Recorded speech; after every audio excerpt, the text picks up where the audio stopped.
ተመልሰን መተናል አጋሮቻችንን እጅግ በጣም ነው የምናመሰግነው ሁሉንም በየቦታው ሆናችሁ ይህን ፕሮግራም ለምታደምጡ በሙሉ ሰላም ይብዛላችሁ አብዱልሐኪም ኑር እንግዲህ እናንተን መልእክት እየተቀበላችሁ ነው ደውሉለት 0115 እያስቀደማችሁ 5991536006536008 የስልክ መስመሮቻችን ናቸው ማርሸት ቴክኒኩን ተቆጣጣሪልናለች ምን ተስኖት ይልማ ፕሮግራሙን እየመራሁ ወደ እናንተ አደርሳለሁ እዚህ ስቱዲዮ እንግዲህ ቅድም በመግቢያዬ ላይ አንድ ታሪክ ይዤላችሁ እንደመጣሁኝ ያስደምጫችሁ ነበር ከገዛ ወንድሜ ጋር ተጠረጥርሽ ነበር የተወለደው ልጅ የኔ ዓለሙን ደግሞ የእግዚአብሔር ሰው ነብይ ያረጋግጦልኛል በሚል ምክንያት የ10 ዓመት ትዳር አደጋ ውስጥ መግባቱን ነግሬያችኋለሁ ይህ እንዴት ሊሆን ይችላል የታሪኩ ባለቤት የሆነችው ሰርካለም እዚህ ጉዳዩን ልትነግረን ስለ ሁኔታው ልታብራራልን የትዳሯ የ10 ዓመት ትዳሯ እንዴት አደጋ ውስጥ እንደገባ ከዚህ ችግርስ እንዴት ለመውጣት እንደሞከረች እስኪ ያለውን ነገር እኛ ቢሮ እስከመጣችበት ድረስ የርቅ ማድን ቢሮ አንኳኩታ እርዱኝ ደግፉኝ እስካለችበት ጊዜ ድረስ ያለውን የትዳር ህይወቷን ውጣውረዷን ታስቃኘናለች ከዛ በተጨማሪ ደግሞ ከሷ ውጪ አምሳሉ አምባውንና ተካልኝ ነጋን ጋብዣቸዋለሁኝ ከዚህ ታሪክ በመነሳት ሞያዊ ማብራሪያ የሚሰጡ ነው የሚሆነው እነሱንም እናደምጣለን መልካም ጊዜ ይሁንላችሁ እንግዲህ በቀጥታ ወደ ጉዳዩ ነው የሚሄደው እንኳን በደህና መጣችሁ ሁላችሁ ነው ድምጽሽን ከፍ እንኳን በሰላም ቆያችሁ ሰላም ነው እንደምነሽ እግዚአብሔር ይመስገን እንግዲህ ወደ አምሳሉ አምባውና ወደ ተካልኝ ነጋ እንመለሳለን አምሳሉ አምባው መምህር ነው ሳቸውም ልክ እንደዛው ተካልኝም ነጋ እንደዚሁ በዚህ ጉዳይ ላይ አሁን በመናነሳው ጉዳይ ላይ ማብራሪያ መስጠት የሚችሉ ሰዎች ናቸው ሰፊ የጠለቀ ዕውቀት አላቸው ብዬ ስላመንኩኝ ነው እነሱን እዚህ ስቱዲዮ የጋበዝኩት ግን ወደ እነሱ ከመሄዳችን በፊት እነሱም እንደኔ እንደ አድማጮቻችን ታሪኩን ዛሬ ነው የሚሰሙት ዛሬ ነው የሚያውቁት እኩል ነው እየተነጋገረን እየተወያየን ምን ሄደው ከዚህ ሁሉ አስቀድሜ ግን ቀድም በመግቢያዬ ላይ ርዕስ አርጌ ያነሳውት ነገር ትክክል ነው አዎ ትክክል ነው እስኪ እንደዛ ከሆነ ያነሳን እየተነጋገርን እንሄዳለን ከኔ ጋር ረጅም ጊዜ ነው ያሳለፍነው ማለት ቢሮ መስከረም አካባቢ ነው የመጣሽው በዚህ አመት አይደል በዚህ አመት መስከረም አካባቢ ነው ረጅም ጊዜ ነው ይሄን ችግር ለመፍታት እንዴት ሊሆን ይችላል የሚለው ነገር በተደጋጋሚ በስልክም በአካልም የመገናኘቱ ድል ገጥሞን ነበር እንደው አድማጮቼ እኔ ስለማይሽ በደንብ ያለሽበትን ሁኔታ ረዳለሁ ገና የ27 አመት ወጣት ነሽ በትዳር ግን አሁን 10 አመት አሳልፈሻል 11ኛ አመትሽን ነው ያሽው እና በጣም ቆንጆ አይደል ለምሳሌ በጣም ቆንጆ የደስደስ ያላት ልጅ ናት እኔ እንደው ቢሮ ስትመጣ ያገባች ሁሉ አልመሰለኝም 10 አመት 11 አመት በትዳር አሳልፍ ያለው በትዳሬ ውስጥ በህይወቴ ውስጥ ይሄ ነገር ገጠመኝ ብላ ስትናገር በጣም ነው የሚያስደነግጠው የነበረው በሰዓቱና በተደጋጋሚ ይሄንን ነገር ለማወቅ ችግሩ ምንድነው ማን ነው ለዚህ ነገር ተጠያቂ ይሄንንስ ችግር እንዴት መቅረፍ እንችላለን የሚለው ነገር እየተነጋገርን ነበር ከሷ ጋር የቆየነው ይሄንን ፕሮግራም እስከምንሰራበት ጊዜ ድረስ ማለት ነው አላማችን ሁለት ነው አንደኛው አንቺን ማገዝ ነው አንቺን መርዳት ነው ቤተሰብሽን መታደግ ነው ልጆችሽን መታደግ ነው ፕሮግራማችን ያው ለሴቶችና ለህፃናት ያደላል ማለት እንችላለን አድልተን ነው የምንሰራው ብዙ ጊዜ ሴቶችና ህፃናት ችግሮች ሲገጥሟቸው መፍትሄ ፍለጋ አይወጡም ወደ አደባባይ አይወጡም ወደሚመለከታቸው ሰዎች አይሄዱም ቤታቸው ቁጭ ብለው ነው የሚያለቅሱት ብዙ በደሎች ብዙ ችግሮች ህግን ካለማወቅ ወይንም ባለሙያን ካለማማከር ብዙ በደሎች ይደርሳሉና ከዛ ውስጥ አንዱ ያንቺ ችግር ስለሆነ ነው አንቺን መርዳት አላማ አድርገን ምንሰራው ሁለተኛው ደግሞ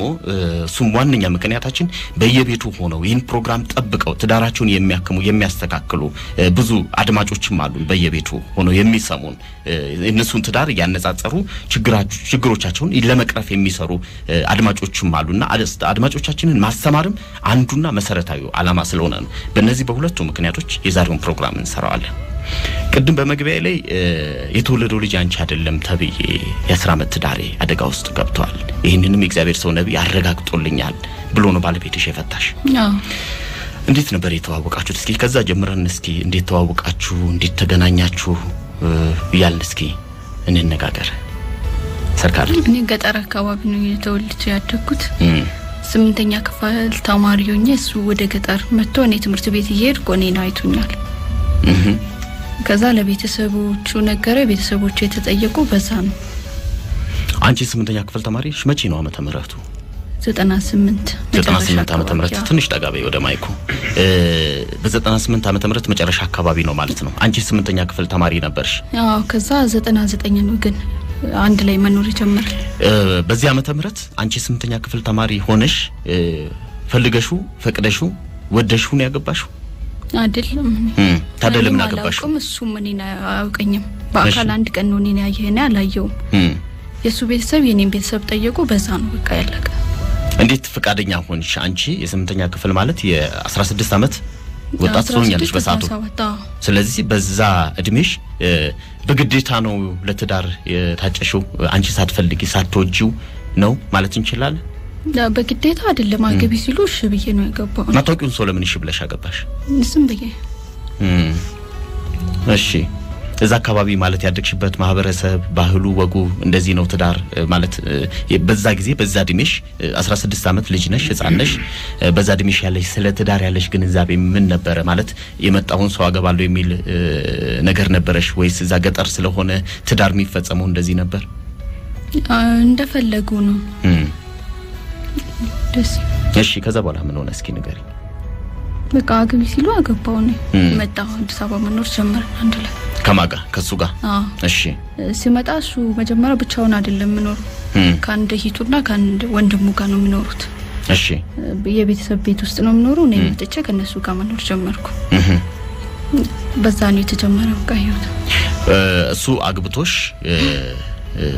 በቀጥታ ከገጠር ወደዚህ ወደ አዲስ አበባ ነው ይዞሽ የመጣው ባለቤትሽ አዲስ አበባ ነበር መጀመሪያም አዲስ አበባ ነበር የሚኖረው አዲስ አበባ መጣሽ አንቺ ለሀገሩ እንግዳነሽ በቀጥታ ከህድ ከወንድሞቹ ጋር አንቺም ተቀላቀልሽ ለምንድን ነው እንደዚህ አይነት አኗኗር የመረጣችሁት እንዴት ተነጋግራችሁ ማለት የሱ እህቶች የሱ ወንድሞች አንድ ላይ በትዳር ውስጥ አንቺንም ጨምሮ ትዳር አይከብድም ከዘመድ ጋር መኖር አንድ ላይ ለምንድን ነው ይሄንን ምርጫችሁ ያደረጋችሁት እኔ ማውቀው ነገር የለም ትዳር በብቻ ይኖር ምናምን ማውቀው ነገር የለም ገጠር ያው ዘመዶች ምናምን ተጨማሪ ይኖራሉ እኛ ቤትም እንደዚህ ያየው ነው ያደኩት ለዚህ ነው ምንም አይመስለኝም እኔ እሺ እንዴት ነበር የኖራችሁት እንዴት ነው የኖራችሁ የነበረው አብራችሁ ማለት በቀጥታ ብዙ ጊዜኛ ምን ብለን እናስባለን ይሄ የመጀመሪያዎቹ የ5 አመታት በተለይ በትዳር ውስጥ በጣም ፈታኝ ጊዜያቶች ናቸው ችግሮች የሚከሰቱባቸው ጊዜያቶች ናቸው ብለን እናምናለን ቢሮም በሚመጡ ተደጋጋሚ ታሪኮች ምናየው ነገር ይሄ ነው እናንተ እንዴት ነበር ትዳሩን ስትመሰሩት ፍቅር ነበር ሰላም ነበር ችግር አልነበረም እስኪ ችግር አልነበረም በጣም ፍቅር ነበር በሰላም ነበር ምንኖር እስከ 6 አመት ተኩል በሰላም ነበር ምንኖር ማለትም አላውቀውም ስላልሽኝ ነው መጀመሪያ ማላውቀውም ሰው ነው ያገባውት ቤተሰብ አግቢ ስላልኝ ነው ያገባውት ብለሽኝ ከትዳር በኋላ እንዴት ሰላም ሆናችሁ ብዬ ገርሞኝ እኮ ምንም ነገር ችግር አልተፈጠረም በቃ አብሮ መኖር ወደጄ መኖር ጀመርኩ ነኝ እሺ ትምህርትሽን ተማሪ ነበር አላቋረጥኩም ቀጠልኩ ከስንተኛ ክፍል ቀጠልሽ 9ኛ ክፍል እሺ እስኪ ንገሪ 9ኛ ክፍል 10ም እንደዚህ ጨረስኩ 10ኛ ክፍል እየተማርኩ አንደኛ ልጅ ያረከስኩ ከዛ ወለድኩ ከዛ አንድ አመት አቋረጥኩ በመሃል ልጄን ለማሳደግ 10ኛ ክፍል ከጨረስኩ በኋላ ማለት ነው ልጅ አንድ አመት ሲሞላ ደግሞ ኮሌጅ ተማሪ ኮሌጅ ጀመርኩ ኮሌጅ 3 አመት እየተማርኩ ሁለተኛ ልጅ ወለድኩ እንደተመረቅኩ ከዛ እንደዚህ ነው ቀጠለ እሺ ከዛ ሰላም ነበራችሁ ምንም ችግር አልነበረም ግን እኔም መብቴና ግዴታዬ ማውቀው ነገር የለም ያው እንደ ቤተሰብ ልጅ ነው ምን ማለት ነው እስኪ እኔ እኛውን በትዳር ውስጥ ችግር የሚፈጥሩ ናቸው ብለን የለየናቸው ቢሮም ከሚመጡ በጣም ተደጋጋሚ የሆኑ ጉዳዮች መካከል የቤተሰብ ጣልቃ ገብነት አለ በትዳር ውስጥ ቤተሰብ ጣልቃ የሚገባ ከሆነ ችግር ይፈጠራል በትዳር ውስጥ በገንዘብ አስተዳደር ላይ ሁለት ባለ ትዳሮች ጋብቻችሁ ህጋዊ ከሆነ ነው ብለሽኛል በገንዘብ አስተዳደር ላይ ባልና ሚስት እኩል ማይወስኑ ከሆነ ማይነጋገሩ ከሆነ በገንዘብ አስተዳደራቸው ላይ ችግር ካለ ትዳር ውስጥ ችግር መፈጠሩ አይቀርም ብለን እናስባለን ሌላው በወሲብ ካልተጣጣሙ ሱም ችግር ነው ጥሩ የሆነ ተግባቦት ከሌላቸው በቃ ማይነጋገሩ ከሆነ ቁጭ ብሎ ማያወሩ ከሆነ በጋራ ሴቶቻቸው ላይ በጋራ ቅዶቻቸው ላይ ማይነጋገሩ ከሆነ እሱን ችግር ነው ብለን ነው ምናምነው እናንተ እነዚህ ነገሮች ሁሉ ችግር አልነበሩም በትዳሮቻችሁ ውስጥ እሱ ነበር እኔ በጊዜው ችግር አድርጌ ስለማላስብ ሊሆን ይችላል አሁን ግን እንትንላለው ችግር እንደነበረ እስኪ ምን ነበር ችግሩ ማለት እኔ ስለ ገንዘብ ምናምን ጠይቆ ነገር የለም እንደ ልጅ ያለብሰኛል የሚያስፈልግ ለገን ለኔ ያደርጋል የነገ እቅዳችን ደግሞ ምንነጋገረው ነገር ምንም ነገር የለም ወጪ ገቢን የማውቀው ነገር የለም እኔ ማልጠይቅም እሱ ማይነግረኝም ለምንድነው ባልሽ አይደል እንዴ ለምንድነው ማትጠይቂው ማለት እንደ ልጅ ነው እየኖርሽ ያለሽው የነገርሽ ያለሽ እንደ ልጅ ያለብሰኛል ሊሆን ይችላል ያለብሰኛል ያበላኛል በእድሜ በጣም ትለያያላችሁ አንድ 10 አመት 12 አመት እንደዚህ ይበልጣኛል ያበላሻል ምግብ አልጎደለብሽም ልብስም እንደዛው ነው ከዛ በተረፈ ምንም ስለገቢው ወጪው የምታውቂው ነገር የለም አይ ምንም ነገር የለም ምን እንደሚሰራ ምን ያህል ገንዘብ እንደሚያገኝ ማታቂም ባልሽ አላውቅም ነኝ እሺ ከዘመዶቹስ ጋር ያለሽ ነገር እንዴ ከነሱ ጋር እንደ እህትና ወንድም በቃ ተከባብረን ነው የምንኖረው ምንም ነገር ችግር አልነበረም እስካሁን ድረስ ማለት ነው ከነሱ ጋር ምንም አልነበረም ጥሩ እነሱም ይማራሉ እኔም እማራለሁ ጥሩ እሺ ትምህርትሽን በተመረቅሽ አዎ ትምህርቴን ተመርቄ ስራ እንዲያገኝ እንድማር ይፈልግ ነበር ከመጀመሪያ ሷላማ ቤት እንድቀመጥ አይፈልግም ከዛ ሁለተኛ ልጅ እንደወለድኩ 7 ወር 8 ወር እሱ ከደረሰ በኋላ ተጣላን ከሱ ጋር ምንድን ነበር እስኪ መንስኤው የጠላችሁ መንስኤ ምንድነው ምንድነው ያጣላችሁ ነገር ሁለተኛው ልጅ ተወልዶ ያልሽኝ ነው ሁለተኛው ልጅ ነው ልጅ ነው ልጅ 7ኛ ወር አካባቢ ሁለተኛ ልጅሽን ወልደሽ ሁለተኛ ልጅሽ የ7 ወር ልጅ ያለ ከዚህ በፊት አንቺ እንድትሰሪ እንድትማሪ እንድትለወጪ ከ8ኛ ክፍል ጀምሮ ያስተማርሽ ነበር ኮሌጅ ተመረቀሻል እኔ በጣም ወዳለሁ በፍቅር ነበር ምንኖር ምንድን ነበር እስኪ ለጥላችሁ መንስኤ ለጥላችሁ ለመጋጨታችሁ ምክንያት የሆነው ነገር ሁለተኛ ልጅሽን ወልደሽ በ7ኛ ወሩ ምንድነው የተከሰተው እስኪ በደንብ ንገሪ እኔ አላውቅም አንድ ሰው መጣ እንግዳ ቤት አንድ ቀን እኔ ሰውዬን አላውቅም ከሱ ጋር ይታወቃሉ አገልጋይ ነኝ ብሎ ነው የመጣው የት ነው የመጣው አይ ቤት መጣ እሺ ከኔ ጋር ይታወቁም ከሱ ጋር ይታወቃሉ የምን አገልጋይ ነኝ ብሎ ነው የመጣው በቃ የሃይማኖት እና ማታ ጸልዮ ሄደ እሺ ሌላ ጊዜ ደግሞ ደወለ ኢየሱስ ስልክ ላይ የባሌ ስልክ ላይ ጧት እኔ ምልሽ ይሄ ሰው አገልጋይ ያልሽው ሰው ወደ እናንተ ቤት በማግብዣ ነው የመጣው በባሌ ግብዣ ነው የመጣው ከባለቤትሽ ጋር ይተዋወቅ ነበር ይታወቃሉ ይታወቃሉ እሺ የሚመጡት እንደዚህ አገልጋዮች በሱ ግብዣ ነው ሌሎቹም ማለት ከዛ መጣ ጸለየ ማታ አድሮ ሄደ እሺ ማታ ጸልዮ ቤታቸው አድሮ ሄደ እሺ ከዛ ሌላ ጊዜ በዛው ሳምንት ከሁለት ቀን በኋላ እንደዚህ ጧት ላይ የባሌ ስልክ ላይ ደውሎ ልጸልይላታል ለማን ነው የሚጸልየው ለኔ ለሱም ጸልዮ ላንቺ መጸለይ ይፈልጋል ብሎ ለኔ ሰጠ በስልክ ነው እሺ ንገሪኝ ስልኩ ላውድ ላይ ተደርጎ ነበር እሺ ከዛ አንቺ ለባልሽ አትታመኝም ማለት ቅድስናሽን አትጠብቅም ባልሽ ግን ላንቺም ለእግዚአብሔርም ታማኝ ነው ልብሽ ከሌላ ሰው ጋር ነው አለኝ ይሄን ተናገረኝ ከዛ የተነሳ አኮረፈኝ እሱ ባለቤቴ በጣም አኮረፈኝ ወንድሙ ሌላ ከሁለቱ ውጪ እኔ ከመጣ በኋላ ከኔ በኋላ እኔ ካገባ በኋላ አንድ ወንድሙ ከኛ ጋር ምኖራል የመጣ ማለት ነው ሶስተኛ ማለት የሱ ወንድም አው መጀመሪያ አንድ ሴትና አንድ ወንድ ነው እሺ ከዛ ከኔ በትዳር እኔ ካገባ በኋላ መጣ ከአንድ አመት በኋላ እዚህ መማር ጀመረ እሱ የሱ ወንድም ማለት ነው እና ሁለቱም ዩኒቨርሲቲ ተማሪ ናቸው በእኛ ምንጣላበት ሰዓት ማለት ነው የሱ ወንድሞች ዩኒቨርሲቲ ተማሪ ናቸው ዩኒቨርሲቲ ናቸው ወደ ገጠር ለመሄድ እየተዘጋጁ ነው እረፍት ቤተሰብ ጋር ሄዳሉ ባለቤቴ ቀን ላይ መጣ ከስራ ቦታ ማይመጣበት ሰዓት ነው ያን ቀን ለምን እንደመጣ አላውቅም መጥቶ እንትን ወንድሞቹን ጠየቀ ክፍለ ሀገር ሊሄዱ እንደሆነ ያውቃል ትኬት ቆረጣችሁ ወይ ብሎ ጠየቀው ሲሉ ወንድሙን አንዱን ማለት ነው ከዚህ በኋላ እሱ ነው የሚያስተዳድረው ምን ማለት ነው እሱ ነው የሚያስተዳድረው ማለት ምን ኖሮ አንድ ላይ ነው የቤተሰብ የኔ ምን ነው ነገር የለም አንድ ላይ ነው ያለን ንብረትም እና አንድ ላይ ነው ምን ኖሮ በቃ እኔ ከዚህ በኋላ ላንተ እንትን የሚያስፈልገው ነገር አልሰጥክም ከአባት ጋር ጨርሰና ተነጋገረ ወንድሙ ነው እንደዛ የሚለው ወንድሙ አንዱን ማለት ነው አለ እና ጸጥ አለ ወንድሙ እንደውም ከዚህ በኋላ እዚህ ቤት እንዳትመጣ አለ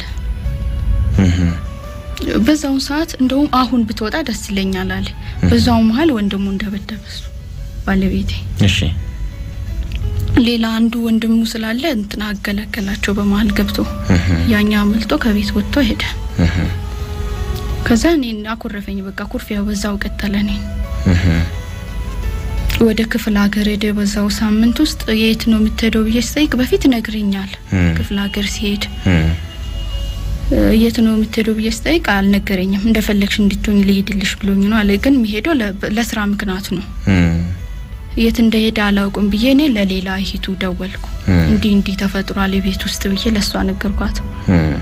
እሱ የሚመጣበት ሰዓት ላይ እሷን ጠራዋት ምን እንደተፈጠረ አላውቅም ጠይቀ ብዬ ማለት ነው እሷ መታሳት ጠይቅ በፊት ደረሰ ባለቤቴ የቤት ደርሶ እኔ ትንሹ ልጅ ነኝ ቁጭ ብዬ ነበር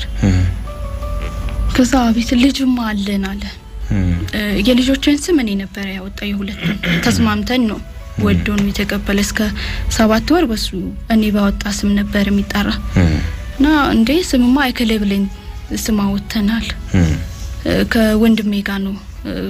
እንትን ብላችሁ ያወጣችኋል እንዴ እንዳላለም ያን ቀን ወንድሜ ያላለም ዶ ስምማ አወጣናል አለኝና አወኩኔ በቃ እንደ ልጅም ተጠረጥራለኝ እንደዚህ ኮኔ ምን ችግር አለ ታዳዲ እኔ ማስማል ምን ይችላልን አልኩ በዛ መሃል ይትየው መጣችና ምንድነው ችግር አለ ወይ ብላ ስጠይቅ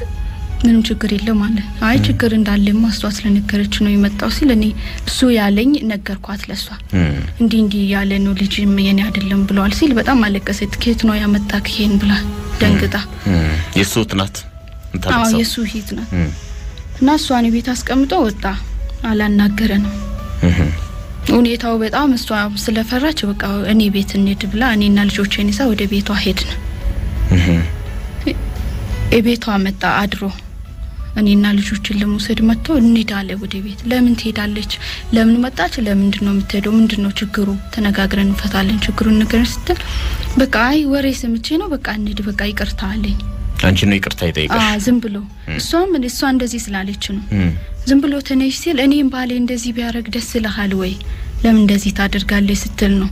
በቃ ይቅርታ አንቺ ደግሞ ወሬ አታብሺ ብሎ ነው ወተን ሄድን ለጥላችሁ መንስኤ የሆነው ነገር ግን በስልክ ልጸልይላችሁ ብሎ ላውድ ላይ ተደርጎ የጸለየላችሁ ሰው የተናገረው ቃል ነው ከዛ በኋላ ነው ባለቤትሽ ያቆረፈው እሷ ላንተ አትታመንም ለእግዚአብሔርም አትታመንም ቅድስናውን አትጠብቅም አንተ ግን ታማኝ ለለሷ ብሎ ነው እንደዚህ ብሎ ነው በስልክ የተናገረው ከዚህ የተነሳ ነው ባለቤትሽ ያቆረፈሽ ጥሩ እሺ ከዛ በኋላ ምን ሆነ ከዛ በኋላ እንትን ለኔ ሳይሆን በቃ ለልጁ የሱ እንዳልሆነ እንደተጠረጠረ ያውቃለሁ ከማን እንደሆነ ግን ማውቀው ነገር የለም ወንድሙም ለምን እንደተደበደበ ማውቀው ነገር የለም ለይቱ ባሊሁን ላንድ ሰው ነገረ ከወንድሜ ጋር እንደዚህ ጠርጥሬ ነው ብሎ ማለት ነው እኔ ከይቱ ቤት ተመልሼ ስመጣ በቃ ዲኤንኤ መመርመር አለበት እኔ ከሱ ጋር ጠርጥርሻለሁ አለኝ ከወንድሙ ጋር በቃ እናስመረምራለን ብለን ማክሰኞ መሰለኝ ቀን በኋላ ትመጣለሽ አሁን ስራ ሄዳለሁ እኔ ፓስተር ጠይቄያለሁ 10,000 ብር አሉኝ ወደ ውጭ ሀገር ሄዶ ይመረመራል ሀገር ወንድሜ ጋር ጠርጥሬሻለሁ ዲኤንኤ ማስራት ፈልጋለሁ ያለው ባለቤትሽ ነበር በሰዓቱ መጀመሪያ ላይ ማለት ነው 2005 ላይ ነው ይሄ ከዛ በኋላ ዛሬ ነገ ይላል በስራ ምክንያት እንደዚህ ያለ ወደ ሳምንት ሄደ ከዛ እኔ ሁሉ ጊዜ ጠይቃለሁ በየቀኑ ዲኤንኤ መርመር ብዬ ደውዬ ምጠይቃለሁ ልምጣ ወይ ልጁን ይዤ ብዬ ከዛ በመሃል አይ እኔ አላስመረምርም ማለት ለምን አታስመረምሩም ሲል አይ እኔ ጣላት በዚህ ምክንያት ብሬ ሊባላ ነው እንጂ እግዚአብሔር እውነቱን ገልጦልኛል አለ በዛ የተነሳኝ ባለ በቃ እኔ በጣም ጥያቄ ሆነብኝ ነገር ልጠይቅሽ እሷ ላንተ አትታመንም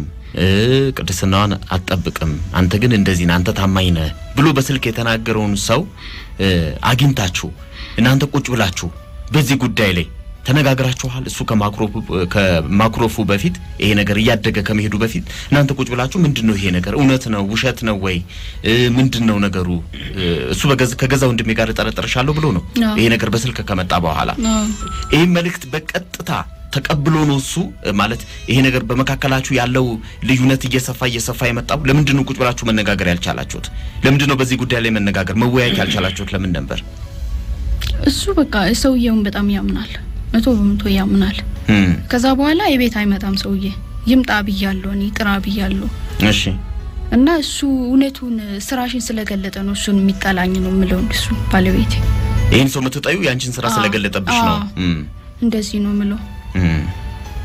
ከዛ ኩርፊያው ቀጠለ እየሰፋ ሄደ እንትኑ እሺ ስራ ምን እንዲሰራ አይፈልግም ከዛ ጊዜ ጀምሮ ማለት ነው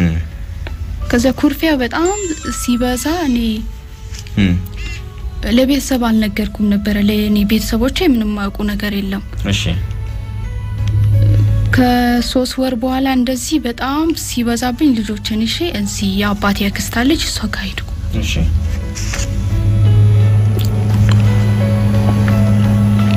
አይዞሽ ከዛ እሷን ተጠርታ እኔ እንደሄድኩ ልጆችን ወስጄ እንኳን እንትን አይፈልገኝም ነበር እኛ ጋር ልጅ ብሎ ነው የደወሉለት ለሱ እና ተለምኖ መጣስ እዛን ያለበት ቤት ማለት ነው እኔ ባለን በጣም እንደሚወድ ያውቃሉ ስለዚህ ጣልቃ መግባት አይፈልጉም ያንቺ ቤተሰቦች ናቸው ባልሽን በደንብ በጣም እንደምትወጂ ዘመዶቼ ስለዚህ በትዳርሽ ውስጥ ጣልቃ መግባት አይፈልጉም እኔ በጣም እንደምወድ ያውቃሉ መመለስ እንደሚፈልግ ያውቃሉ ስለዚህ ምንድነው ማራጮ እሱን ይለምናሉ እኔ ወደ ቤቴ እንድመለስ ማለት ነው ገዛ ተለምኖ መጣ ተነጋገሩ ነገረ ለነሱ እንዴ አርግታለች ልጁም የኔ አይደለም ብሎ ተናገረ ለነሱ ምን ብሎ ነው የተናገረው ለነሱ ላንቺ ቤተሰቦች በቃ ከወንድሙ ጋር እንደዚህ እንደሆንኩ አሁን የተናገርኩት እሺ ከዛ በቃ ወደ ቤት ተመለስን እንደምንም ይዞን ተመለሰ ወደ ቤት እሺ አሁንም ለብዙ ጊዜ እንደዚሁ ቀጠለ ምንም አልስተካከለም ባህሪው ለምንድነው እሱ ይሄ እግዚአብሔር ሰው የሚባለው ነብይ የሚባለው ሰውዬ የነገረኝ ነገር አመኛለሁኝ በቃ ትክክለኛ ነገር ነው የነገረኝ አንቺ ለኔ ታማኝ አይደለሽም ይሄ ልጅ እኔ አይደለም የተወለደው ልጅ እኔ አይደለም ከገዛ ወንድሜ ነው የተወለደው ልጁ እንደውም ቀድም ስትነግሪኝ የነበረው መልኩ የኔን ወንድም ይመስላል የሚል መነሻ ነበርው አይደለም አዎ ብለዋል መልኩ የኔን ወንድም ይመስላል ስለዚህ የተወለደው ከኔ አይደለም ከወንድሜ ነው የሚል ነገር ነው ለዚህ ደግሞ መነሻ የሆነው ነገር የነገረኝ ነብይ ያለ ነው ትክክለኛ ነገር ነው የነገረኝ አምነዋለሁ ነው ያለ ያለው ባለቤትሽ ለምንድነው ያልጣርሽው አንቺ ያንን ሰው ቤታችን መጥቷል ብለሻል ቤታችሁ ከመጣ በኋላ ነው እንደገና በስልክ ይሄ ነገር የተናገረው ልጸልይላችሁ በሚል ምክንያት ይሄ ነገር የተናገረው ለምንድነው ይሄንን ሰው ለማግኘት እና እውነቱ እንዲወጣ ያልሞከርሽው አንቺ ለምንድነው ያልጣርሽው ለምንድነው ይሄን ሰው ለማግኘት ያልጣርሽው ለምንድነው እኔ ለማግኘት ብዙ ጥሪ ያለው ሰውየው አገልጋዩና ባሌን ያስተዋወቀ የባለቤቴ ጓደኛ ነበር እሺ እና ለሱም ደውዬ እንዲ ያረገ ነው ትዳሬ እንደዚህ ሆኗል አንተ ያስተዋወቅ ልጅ እንደዚህ ብሎኛል ብዬ ከሱ ጋርም ተነጋግሬ ነበር ይሄን ሰው እናንተ ቤት እንዲመጣ ያደረገውን ሰው ነው ማለት መጀመሪያ ትክክለኛ ሰው ነው ብሎ ነው እሱ ያስተዋወቀ እሺ እንጂ እኛ ቤት እንዲሄድ ብሎ ሳይሆን ሰውዬ የምኖርበት አካባቢ ወደ ነቀምት ነው ሄዷል ባለቤቴ እሺ እዛ ነው የተዋወቁት እና ጓደኛውም ደግሞ እዛ አካባቢ ነበር የሚኖሩ ለክፋት አይደለም እሱ ያስተዋወቀ ከዛ በኋላ ነው ወደ ቤቴ የመጣ ማለት ነው ቆይቶ እና ነግሮ ጠይቋል ልጁ ለምን እንደዚህ ታደርጋለህ ብሎ ማለት ነው ያው አገልጋይ ተብየውን ጠይቋል ከዛ በኋላ ደግሞ ከብዙ ሰዎች ከሰማ በኋላ ማለት ነው የባለቤቴ ጓደኛ ነግር ያለው አለኝ ለባሌ ማለት ነው ትክክለኛ ሰው አይደለም እሱ ትክክለኛ እንዳልሆነ ነግር ያለው ግን እንትን ይላል ይቀበላል እሱ ያምናል አለኝ ከዛ እኔ ስልኩን ፈልጌ ለሰውየው ራሱ ደውያለሁ ከታገኘ ስልኩን ከባለቤቴ ስልክ ውስጥ ወስጄ እሺ እና በየጊዜው ይቀያየራል ደውሎ አንቺ ባንቺና በባለቤትሽ መካከል ክፍተት እንዲፈጠር ያደረገውን ሰው ነው ደውልሽ አናገርሽው አናግሬያለሁ ምን አለሽ እኔ ስልኩን ካገኘ በኋላ እንደውም ደጋግሞ ስልክ ቀይር ነበር እና እኔም በየጊዜው ስልኩን ከባሌ ስልክ ወስደ ነበር እሺ ሲደዋወሉ እንትን ብዬ ማለት ተከታትዬ ደውዬ አናግሬያለሁ እኔ ምናልባት እኔ ወዶ ከሆነ ማለት ነው ሰውዬ እኔ ወደ ከሆነ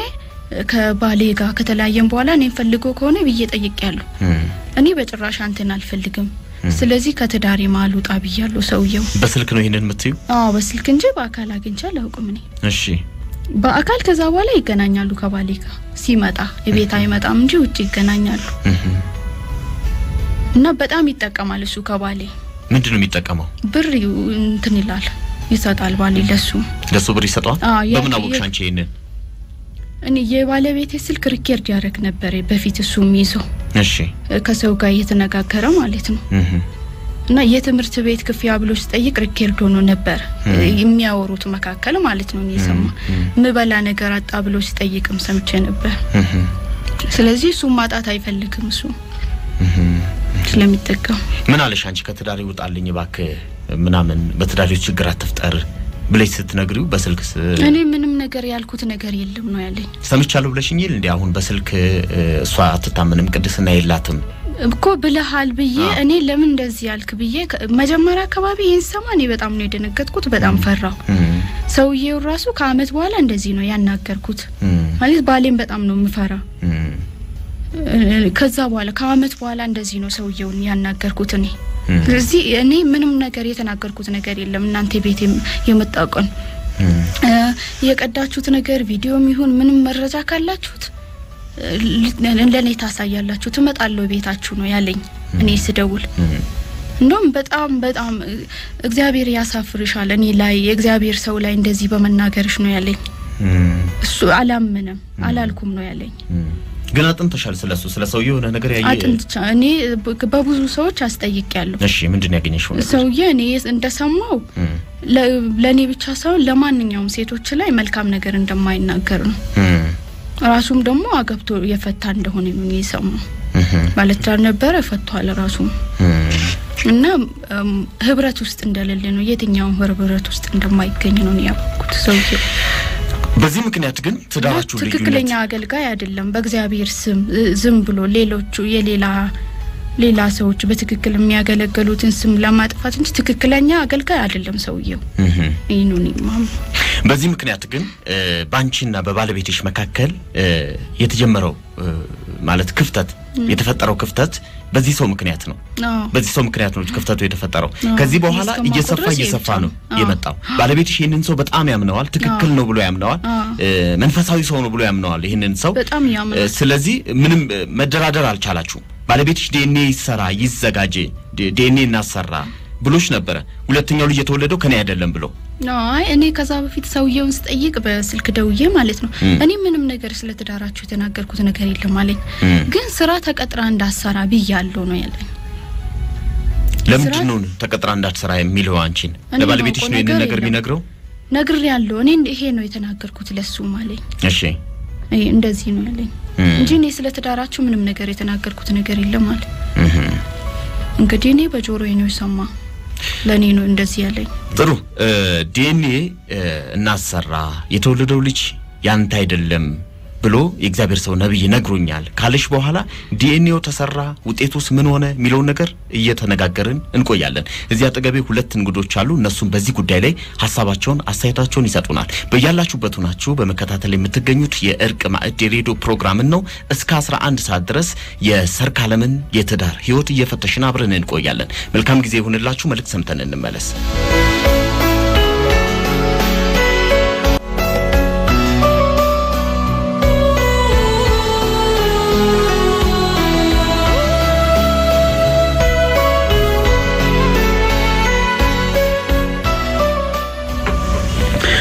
አድማጮቻችን እንግዲህ መልእክት ሰምተን ተመልሰናል በጣም የሚገርሙ መልእክቶች እየመጡ ነው አብዲ በጣም ስልክ በመቀበል ነው የተጠመደው ብዙ መልእክቶችን እየተቀበለ ነው በኔም በዚህ በ0983 45 44 45 ላይም ተስኖት ብዙ ተመሳሳይ ጉዳዮች አሉ አሁን ትልቁ ጉዳይ ይሄ ሆኗል አሁን በሬዲዮ እየተነጋገራችሁበት ያላችሁበት ጉዳይ የብዙ ቦታ ችግር ነው ብዙዎች በዚህ ችግር ምክንያት ትዳራቸው እየፈረሰ ነውና እንደው ምትሉ ነገር ካለ ትምርት እየወሰድንበት ነውና አመሰግናለን የሚሉ በርካታ መልእክቶች እየመጡ ናቸው ያሉት እንግዲህ በዚህ በሰርካለም ትዳር ውስጥ ሽማግሌ የነበረ ሰው ጉዳዩን በደንብ የሚያቅሰውም ጋር እንደዚሁ እየደወለን ያረጋግጥን ነው ምንድነው ችግሩ ማን ጋር ነው ዝተቱ እንዴት ነው መታረምስ ያለበት ሽምግልናው ላይ የነበሩ ሰዎች አሉ እዚህም አጠገቤ ስቱዲዮ የጋበስኳቸው ወንድሞች አሉ እነሱም የሚሉ ነገር ይኖራል ልዩነታችሁ እየሰፋን የመጣው በዚህ ምክንያት የተነሳ መነጋገር አልቻላችሁም መወያየት አልቻላችሁም በጉዳዩ ላይ እንኳን መነጋገር አልቻላችሁም አንቺ በግልሽ የተወሰኑ ጥረቶችን አድርገሽ ከዛ በኋላ ነገሮች እየሰፉ መጡ መጨረሻቸው ምን ሆነ እንዴት ሆናችሁ በቃ በዚሁ እየሰፋ ቀጠለ ተመልሼ ከቤተሰቦች ይቅርታ አንድ ጊዜ አድማጭ አለ መሰለኝ ሄሎ አቤት ጤና ይስጥልኝ እግዚአብሔር ይመስገን ከእርቅ ማዕድ የሬዲዮ ፕሮግራም ነው መደውልልህ እሺ ቀደም ብዬ እንግዲህ አናግሬ ያለው ተነጋግረናል እዚህ አንድ ትዳር እንግዲህ በጣም ችግር ውስጥ የ10 አመት ትዳር ችግር ውስጥ ወድቆ እኛ ጋር መተው ይሄንን ቤተሰብ ለማትረፍ ልጆቹን ለመታደግ ብዙ እየሰራን እንገኛለን እንደው እናንተ በዚህ ትዳር ላይ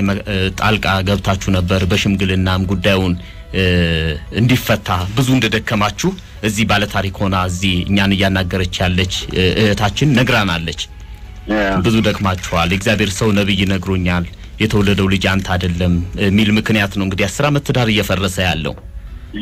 እንዴት ነው እዚህ ላይ እናንተ በሽምግልናውም ላይ ስለነበራችሁ እንደው ምንድነው የምትነግረኝ ነገር እኛ ያው ለረጅም ጊዜ ሁለቱ መሐከል ከ3 አመት በላይ በማስታረቅ በመምከር መልሰ እነሱ ሲበተኑ መልሰን በመሰብሰብ ብዙ ጊዜ በመሐከላቸው ዋጋ ከፍለናል እንደ ሪዝን የሚያቀርበው ወንድማችን ነብይ ሁለተኛው ልጅ አንተ አይደለም የሚል መልእክት እንደተነገረው ነው እኛ ደግሞ እንደ እግዚአብሔር ቃል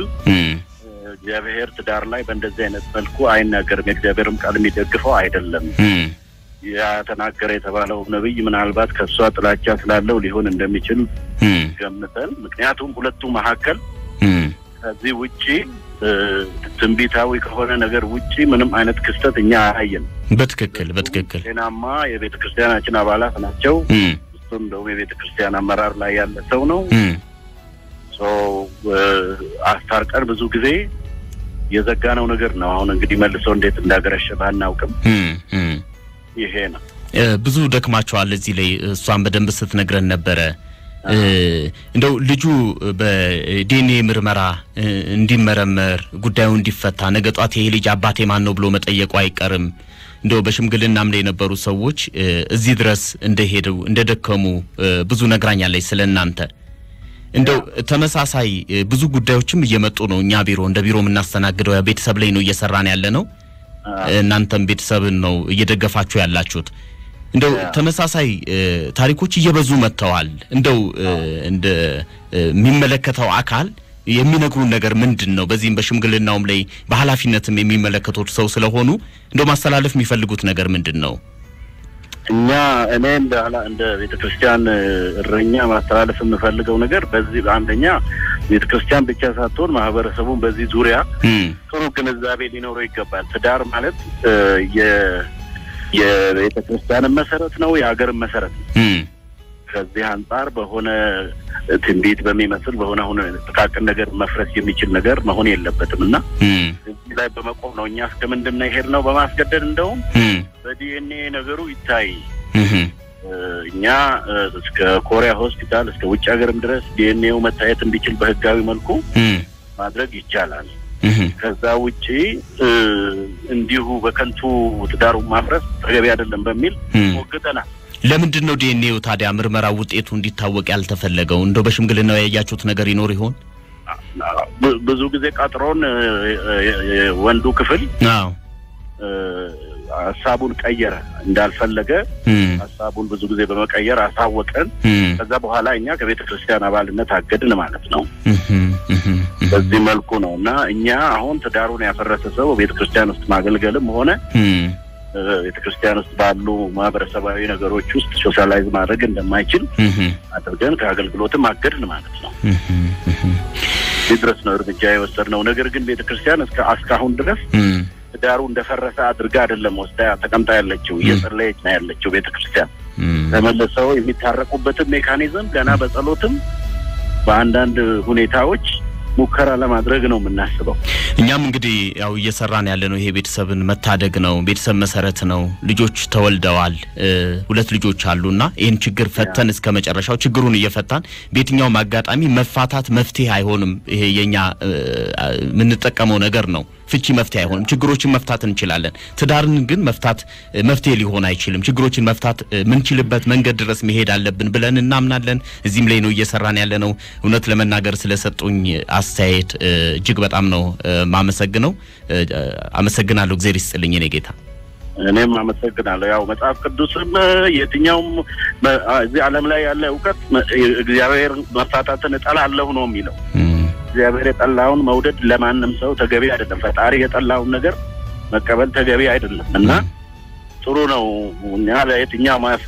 ለመጠየቁን ጥያቄ መስጠት እንችላለን አመሰግናለሁ እንግዲህ መልክቶች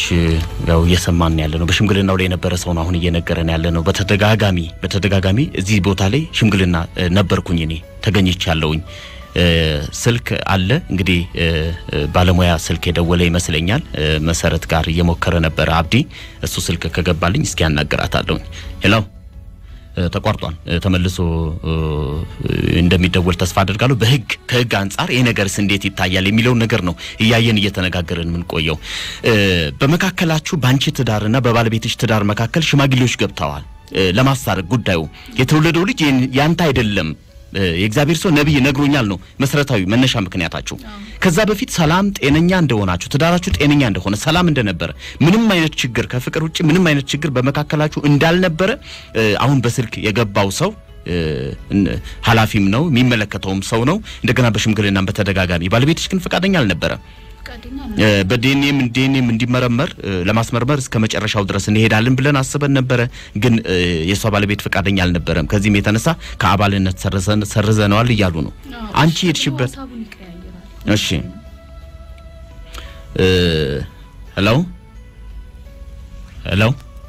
ሄሎ ጤና ይስጥልኝ መሲ እንግዲህ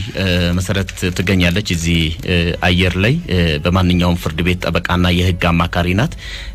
ስናወራ ነበር ስንነጋገር ነበር መሲ ከስቱዲዮም ውጪ ደውዬልሽ ነበር በእኛ በእርቅ ማዕድ ሬዲዮ ፕሮግራም ላይ እየገባሽ ከህግ አንፃር ይሄን የሚፈተሹ የሚታዩ ነገሮችን ያው ማብራሪያ በመስጠት ነው አድማጮቻችንም የሚያውቁሽ እንደው ለአድማጮቼ ግልጽ ለማድረግ ያክል ነው እንደዚህ አይነት ትዳሮች ማለት አሁን አብዲም ነግሮሻል ከኔም ጋር አውርተናልና በፍርድ ቤት ዲኤንኤ አላስመረምርም ማለት ይችላል ወይ አንደኛው ወገን የተወለደው ልጅ የኔ አይደለም ዲኤንኤ ማስመርመር አልፈልግም ማለት ይችላል ወይ አሁን በስልክም እየገቡ ያሉት እማኝ የነበሩ ሽማግሌ የነበሩ ሰውም ማስመርመር እንደማይፈልግ ነው ባል እየነገሩን ያሉትና ይቻላል ወይ በትዳር መካከል ልጅ ከተወለደ በኋላ ልጅ የኔ ነው የኔ አይደለም የሚሉ ክርክሮች በሚነሱ ጊዜ ከህግ አንፃር እንዴት ነው የሚታየው እንደው ይሄንን ለአድማጮቻችን ግልጽ እንድታረጊልን ፈልጌ ነው የደወልኩልሽ አመሰግናለሁ ተስማት ቀደም እንደተነጋገር ነው አንደኛ ጋብቻ አላቸው ህጋዊ ጋብቻ አላቸው አዎ በህጋዊ ጋብቻ ውስጥ የተወለደ ልጅ የልጁ አባት ነው ተብሎ ግምት የሚወሰደው ባልየው ነው በጋብቻ ውስጥ ያለው ባል ነው ህጉ ግምት የሚወስደው ይሄንን ነው እሺ በጋብቻ ውስጥ በጋብቻ ግንኙነት ውስጥ ህጋዊ ጋብቻ ያላቸው የተወለደ ልጅ የልጁ አባት ተብሎ የሚታሰበው ባልየው ነው የኔ ልጅ አይደለም ይሄ ልጅ የኔ ስለመሆኑ ተራጠራለሁ አሚል ከሆነ በተሻሻለው የቤተሰብ ህግ አዋጅ ቁጥር 213/92 አንቀጽ 170 ጀምሮ የመካድ ክስ ማቅረብ ያለበት እሱ ነው የኔ ልጅ አይደለም ካለ የመካድ ክስ ከምታቀርብበት መሰረቶች አንዱ ደግሞ የዲኤንኤ ምርመራ ነው ይላል ደግም ስፔሲፊክም ምናልባት ለአድማጮቻችንም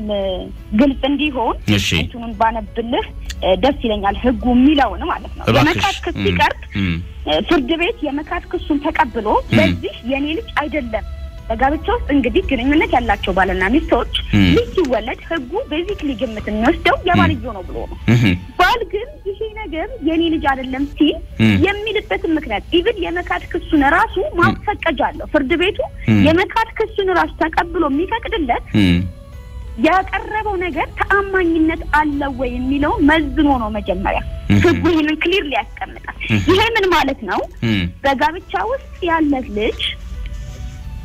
ፕሮቴክሽን ያገኛል ህጉ የሰጠውን ግምት ለማፍረስ ኮንክሪት የሆነ ወይም በአማርኛ ምንድነው ይሄ የተረጋገጠ ማስረጃ ማቅረብ ይኖርባል የተረጋገጠ ማስረጃ ከሚባሉት ውስጥ ደግሞ አንዱ የደም ምርመራ ነው የዲኤንኤ የአባትነት የዘረመል ምርመራ ሳይንሳዊ መንገድ የሚረጋገጥ ምርመራ አንደኛው መንገድ ነው የሚማረጋገጠው ስለዚህ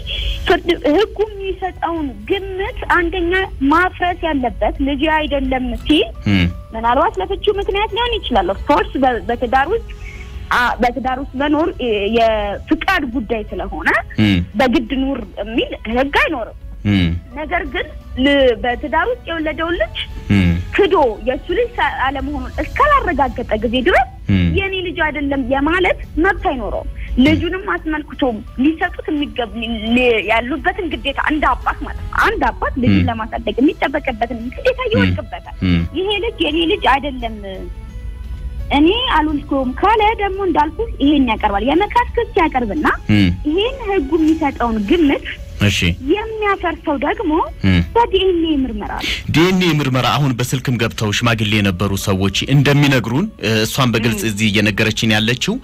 የዲኤንኤ ምርመራ ማድረግ አልፈልግም በቃ እግዚአብሔር ሰው ነብይ ነግሮኛል ይሄ ለኔ በቂ ነው ገንዘቤን ማባከን አልፈልግምና የዲኤንኤ ምርመራ ማድረግ አልፈልግም ነው ይያለ ያለው አንድ ሰው ልጄ አይደለም በትዳር ውስጥ የተወለደው ልጅ አይደለም የዲኤንኤ ምርመራ ማድረግ አልፈልግም ማለት ይችላል ወይ አንደኛው ጥያቄ እሱ ነው ሁለተኛው ደግሞ ፍርድ ቤትስ አስገዳጅ የዲኤንኤ ምርመራ እንዲደረግ ማዘዝ ይችላል ወይ በእንደዚህ አይነት ጉዳዮች ውስጥ እሱ ነው እኮ ያልኩ ያለው አንድ ልጅ በጋብቻ ውስጥ ሲወለድ ግምት የሚሰጠው ባልየው ነው አባት ተብሎ ነው ባልየው እኔ አይደለሁም አባት የዚህ ልጅ አባት ሌላ ነው ብሎ ሲል የመካድ ክስ የማቅረብ መብት አለው ህግ ይፈቅድለታል ይሄንን የህግ ግምት የሚያፈርስበት ነገር ግን የመካድ ክሱን ሲያቀርብ ራሱ ፍርድ ቤት ክሱን ራሱ ሲቀበለው በፍቃድ ነው ዝም ብሎ እንደማንኛውም ክስ አይደለም ሄደ መታቀርበው ይሄንን የመካድ ክስ ተታቀርብ ምንድነው መሰረትክ እንዴት የኔ ልጅ አይደለም አልክ ይሄንን የህሊና ግምት ማፍረሻ መሰረቱ ምንድነው የሚላውን ማሳየት አለበት ያም አልፎ ደግሞ ሲቀር ምን ይላል መሰለኝ የቤተሰብ ህጉ አንቀጽ 172 ንዑስ አንቀጽ 1 ላይ የህሊና ግምቶችና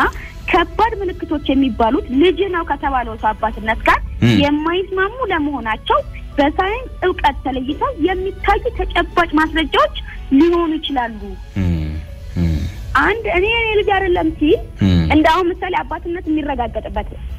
ልጅ ነው የሚባልበት መንገድና ልጅ አይደለም የሚባልበት መንገድ የተለያየ ነው ልጅ አይደለም የሚባልበት መንገድ ህጉ አጥብቦታል ልጅ አይደለም ሲል በትዳር ውስጥ ያለ ሰው ያለባል የመካድ ክስ አቅርቦ ይሄን በዲኤንኤ ማረጋገጥ ግዴታ አለበት ካልሆነ ግን ህጉ ፍቺም ሊኖር ይችላል ህጉ ግምት የሚወስደው ልጅ እንደሆነ ነው እኔ ልጄ ስላልሆነ እኔ ልጄ እንደሆነ በቃ ቀደም የነገርከኝ ፋክቶች አሉ እግዚአብሔር በቃ ነግሮኛል ከዛ ውጪ ምንም ማስረጃ አልፈልግም ልጅ አይደለም ምንም አይነት ልጅን በተመለከተ ማደርገው ነገር አይኖርም ማለት አይችልም በዚህ መንገድ ማረጋገጥ ልጅ አይደለም ብሎ ጥያቄ የሚያነሳው ሰው ግዴታው ነው ካልሆነ ህጉ ልጅ ነው ብሎ ግምት ወስዶ ልጁ መጻሙ እንደ አባት መገኘት የሚገባቸውን ጥቅሞችና መብቶች የማግኘት መብት አለው አሁን ከጥቅሞችና ከመብቶች አንፃር ስናየው ማለት ህጉ እንደ ልጅ ተቆጥሮ ልጁ ማግኘት ያለበትን ጥቅምና መብት ያገኛል ግን የዲኤንኤ ምርመራ እስካልተረጋገጠ ድረስ ልጁ አድጎ ነገጧት የማንነት ጥያቄ ሲጠይቅ አባት የኔ አይደለህም አይነት ነገሮች ቢፈጠሩ የዲኤንኤ ምርመራው ማረጋገጫው ይሄ ቅድም ያልሽው ሳይንሳዊ በሆነ መንገድ ማረጋገጡ ብቸኛ አማራጭ የሌለው መፍትሄ አይሆንም ወይ ነው ኮለዛ ኮን አሁን እንግዲህ የበዚህኛው ኬዝ ያሁን የመጡት ደንበኛችን ያለ ያለው እንደነገርከኝ በቃ እኔ በእግዚአብሔር ሰው ነግሮኛል ሌላ ማስረጃ አልፈልግም ይሄን አይደለም ይላል ይሄ በህግ ተቀባይነት የለውም ስለዚህ ሄዶ ፍርድ ቤት የመካድ ክስ እስካላቀረበ ጊዜ ድረስ ፍርድ ቤት ወይም ህጉ የሚያደርገው ምንድነው ልጅ ነው ብሎ ግምት ነው የሚወስደው እንደ አንድ ልጅ ከሱ ሊያገኛቸው የሚገባቸው መብትና ጥቅሞች የመስጠት ግዴታ ይኖር ፎር ኤግዛምፕል ልጁ አቅመ አዳም ያልደረሰ ከሆነ ልጁን የማስተዳደር ለልጁ ቀለብ የመክፈል ልጁን የማየት ግዴታ ይጣልበታል ይሄን አላረግም ማለት አይችልም ነገር ግን በቃ ይሄ አሁን አንተ መተላላል የሞራል ጥያቄው የኔ ልጅ አይደለም ብሎ ልጁን እንግዲህ ቢጋፋው ምን ቢለው የግድ ፍርድ ቤት ዲኤንኤ ተመርመር የሚልበት አግባብ የለም ምክንያቱም ፍርድ ህጉ መጀመሪያ ግምት ወስዷል የህሊና ግምት ወስዷል በዛ ብቻ ውስጥ ያሉ ሰዎች የሚወለድ ልጅ አባት ባልየው ነው ብሎ ግምት ወስዷል ይሄ ግምት የሚፈርሰው በቂ በሆነ በሳይንሳዊ ውጤት በተረጋገጠ ማስረጃ ነው የሚለው ስለዚህ ያን የሳይንሳዊ ውጤት ማስረጃ አቅርቦ ይሄን ግምት ማፍረስ ያለበት እሱ ነው እኔ ምናልባት ይሄ እንደው ዝም ብሎ ምክንያት እንዳይሆን ዲኤንኤውን እውነትም አንድ ሰው ከእውነት እንደገና ጥርጣሬ የሚኖረው ከሆነና አሁን በደረስንበት ደግሞ የቴክኖሎጂ ዘመን ይሄን በርግጥ የሚያረጋግጥ ከሆነ ይሄን አለማረጋገጥ ወይም ይሄንን አለመፈለግ ሌላ ትርጉም ከሚያሰጥ በቀር ለኢየሱስ ስለሆነ ማስመርመር አልፈለገም ወደሚል መደምደሚያ ከሚወስድ በቀር ሌላ ትርጉም የሚሰጥ አይመስለኝም እንደኔ አመለካከት ትክክል እጅግ በጣም ነው ማመሰግነው መሰረት አያሌው በማንኛውም ፍርድ ቤት ጠበቃና የህግ አማካሪ በእውነት በመስመር ላይ ገብተሻው ስቱዲዮም አድማጮቻችን ያቃሉ ስቱዲዮም እየገባሽ ብዙ ከህግ አንፃር መፈታት ያለባቸው ነገሮች ውይይት እንደምናደርግ በጣም ነው ማመሰግነው ጊዜሽን ስለሰጠሽ መሲ ምንም ችግር የለውም እንዴ እሺ ነናትሽ የሚመለከታቸው የእምነት ተቋማትስ እዚህ ላይ ምን እየሰሩ ነው ጉዳዩ ወደ መንግስት ጋር ሲሄድስ የሚመለከታው የሃይማኖቶች የሃይማኖቶች የራሳቸው የሚመለከታቸው አካላል በመንግስት ደረጃ ይሄ ጉዳይ እስከዛ ድረስ መሄድ ያለበት ይመስለኛል ምክንያቱም ብዙ ቤተሰብ ብዙ ባለትዳሮች እየፈረሱ ነው ቅድም ከአምሳልም ጋር ሳውራ ነበር ከተካለኝም ጋር ሳውራ ነበር ሁለቱም መምህራን ናቸው እንግዲህ እዚህ ጋበስኳቸውና ስለዚህ ጉዳይ በክርስቲያናው እንደዚህ አይነት ነገሮች ይፈቀዳሉ ወይ ምንድነው እናንተስ ያስተማራችሁ ያላችሁት ነገር ምንድነው የምታስተምሩት ጋብቻ ምንድነው መሰረታዊ የሆነ ግንዛቤ መሰረታዊ የሆነ ዕውቀት መስጠትስ የለብንም ወይ ለትውልዱ መስጠት የለብንም ወይ ሚሉትን ነገሮች እስኪ እናንተ በዚህ ጉዳይ ላይ ምን እየሰራችሁ ነው እንደ የእምነት ተቋም ወይንም እንደ ግለሰብም ሊሆን ይችላል እንደ አስተማሪም እንደ መምህርም ምንድነው እየሰራችሁ ያላችሁት ሚለው ነገር እስኪ እናንተ ንገሩኝ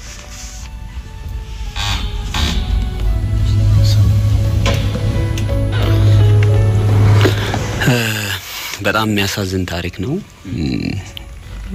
ሁሉም ሰው ሲሰማው በጣም እንደተረበሸ እርግጠኛ ነኝ እንዲህ አይነት ታሪኮች ግን አድማጮችም እንዳሉት በጣም በተደጋጋሚ ሁኔታ እየተሰሙ ያለበት ሁኔታ ነው ያለው እንዲህ አይነት ነገሮች በጣም በተደጋጋሚ ከመከሰታቸው የተነሳ በዚሁ በያዝነው አመት 2009 ዓመተ ምህረት ላይ የኢትዮጵያ ወንጌላውያን ቤተክርስቲያን ህብረት ስብሰባ አካሄዶ ነበር 32ኛው መደበኛ ስብሰባ ይባላልና በዚህ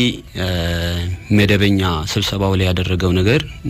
አዳዲስ በሆነ አይነት መንገድ በክርስቲያኑ ማህበረሰብ ውስጥ መደበኛ ባልሆነ አይነት መንገድ እየተሰራጩ ያሉ አስተምሮቶች የሞራል ውድቀቶች ተያይዘው የመጡ ችግሮችን የፈተሸበት ሁኔታ አለ ያለው ነገር በጣም ግልጽ በሆነ አይነት መንገድ እንደነዚህ አይነት ድርጊቶች ምንም መጽሐፍ ቅዱሳዊ መሰረት የሌላቸው የክርስትናውን ባህል ታሳቢ ያላደረጉ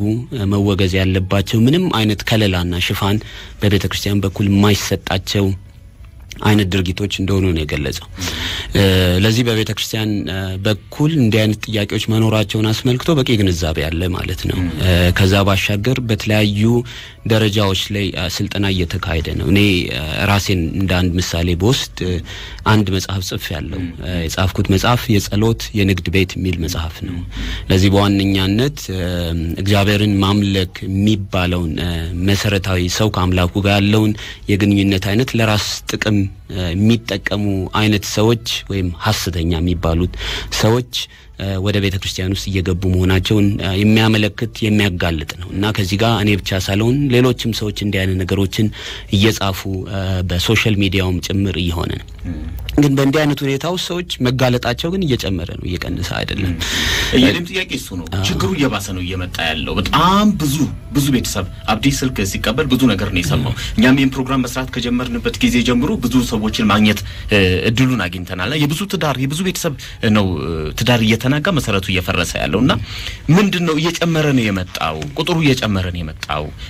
ምንድነው እየተሰራ ያለው ነው ምንድነው እየሰራችሁ ያላችሁት የኔ ጥያቄ እሱ ነው አዎ ምንድነው አብረው እንደሚያልሱ ከዚህ ጋር ለምሳሌ የእምነቱ ተከታዮች አካባቢ ደግሞ እነዚህን ሰዎች የማመን ዝንባሌ በጣም በከፍተኛ መጠን እየጨመረ ነው እነዚህ ሰዎች የመታመን ጉዳይ ነው እንግዲህ ይሄን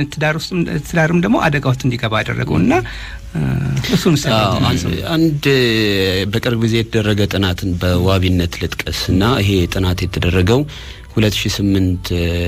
ታህሳስ ወር አካባቢ ነው የተደረገው ኢትዮጵያ ውስጥ አይደለም የፒው ሪሰርች ሴንተር የተባለን ያጠናው 2015 ዲሴምበር ላይ የተደረገ ጥናት ነውና ይሄ ጥናት በዋነኛነት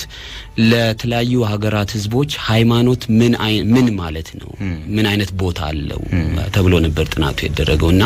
የዚህ ጥናት ውጤት ያሳየው ኢትዮጵያውያን ከዓለም ህዝብ አንደኛ ናቸው ለሃይማኖት ቦታ በመስጠት በዚህ ጥናት መሰረት ምንድነው ጥናቱ ያሳየው ለኔ ሃይማኖት ህይወቴን በመቃኘት ሂደት ውስጥ ዋነኛ ስፍራ አለው ብለው በማመን ከመቶ ኢትዮጵያውያን መካከል 98ቱ ያምናሉ ማለት ነው። ይሄን በንጽጽሮች ብታየው በተቃራኒ አይነት መንገድ ቻይናን መውሰድ ትችላለህ። ቻይና ከመቶ 3 ሰው ብቻ ነው ይሄንን የሚያምነው። ወይም በጣም የምዕራቡ ዓለም ብለህ የምታስባቸው እንደ ፈረንሳይ አይነት ሀገሮችን ብትወስድ ከመቶ ውስጥ ወደ 22 23 25 ሰው አካባቢ ነው የሚሆነው። ወይም አሜሪካን ብትወስድ በዋነኛነት 55 አካባቢ ነው የሚሆነው ማለት። ስለዚህ የዚህ የመጋለጣችን ምክንያት በዋነኛነት ለሃይማኖት ያለን እግዚአብሔር ለሚባለው ማንነት ያለን መሰጠት በጣም ከፍተኛ መሆኑ ነው። አሁን ችግር የተፈጠረው ለሃይማኖት መሰጠታችን ስተት ከመሆኑ ጋር አይደለም የተያዘው። እንደውም ሃይማኖት ከብዙ ነገር በጠበቀን ነበር ትክክለኛ በሆነ አይነት መንገድ ሄደን ቢሆን። አሁን ችግር እየተፈጠረ ያለው ይሄ ለሃይማኖት ያለንን መሰጠት አስመልክቶ በንግድ መንፈስ ሊጠቀሙበት የሚፈልጉ ሰዎች ሾልከው መካከላችን ከመግባታቸው ጋር የተያዘ ነው። እነዚህን ሰዎች በትክክለኛ አይነት መንገድ መለየት ማንችልበት ምክንያቶች ደግሞ በአማኙ ማህበረሰብ ውስጥ እያደጉ ነው የመጡት። ከዛ የተነሳ ነው ከዚህ ጋር የተያዙት ውንብድናዎች በጣም እየጨመሩ ያሉት። ለምሳሌ ያለ ይሄንኑ ታሪክ ውስጥ ያሉትን አንዳንድ ነገሮች ላይ ትኩረት አድርጌ ልናገር። እዚሁ ታሪክ ውስጥ ይሄን ሰው ብናየው ማለት ነው በምንም ቤተክርስቲያን አልተያዘም ተብሎ ተነግሮናል። ለዚህ በኢትዮጵያ ወንጌላውያን አብያተ ክርስቲያናት ህብረት ውስጥ የነብያትነትን አገልግሎት ብናስብ የነብይ አገልግሎት ለቤተክርስቲያን መታነጽ የተሰጠ አገልግሎትና በቤተክርስቲያን መዋቅር ውስጥ የሚንቀሳቀስ የአገልግሎት አይነት ነው። ለዚህ ይሄ ሰው ከቤተክርስቲያን የአገልግሎት መዋቅር ውጭ እንደፈለገው እየፋነነ የሚፈልገውን ነገር ከልቡ አውጥቶ የሚናገር ሰውን የሚያስገባ ሰው ከመኖሩ ይጀምራል የዚህ ሰው ችግር ማለት ነው። በሁለተኛ ደረጃ የእግዚአብሔር ቃል ነብያትን በመዋቅር ውስጥ ያሉ ሰዎችን እንኳን ቀጥታ እንድናምናቸው አበረታታን። እንድናምናቸው ማበረታታን ደግሞ በርካታ ምክንያቶች አሉ። ምክንያቱም ሰዎች ከገዛ ልባቸው መናገር ስለሚችሉ ነው።